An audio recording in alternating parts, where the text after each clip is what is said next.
So today's tree is Tawa. It's really the dominant canopy tree through most of the Waikato where I live, mixed with other podocarps. So this is the tree there with a bit of rewe leaf poking its head out. Tawa would have once covered a lot of Waikato, but it's been sort of largely cleared over the last couple hundred years. Hasn't really got any fancy features to it that I'm aware of. It's a fairly typical looking plant with glossy green leaves. They're sort of long and linear.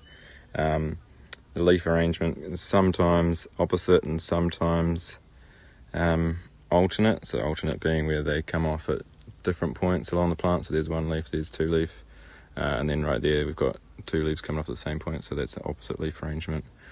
They have nice big berries, and one of the few birds that can actually has a big enough gape that still exists is kiridu. So kiridu is very important for this tree to keep spreading its seed around.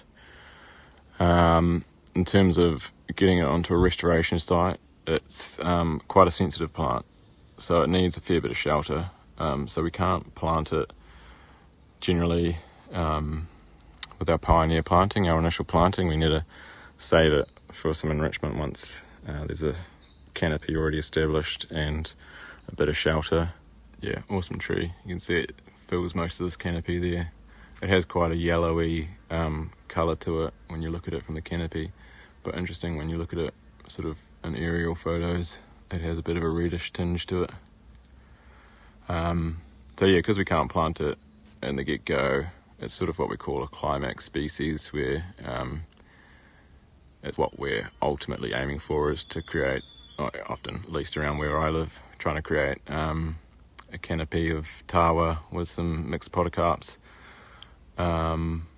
is the ultimate goal. So we have to sort of add this to the planting mix later down the track.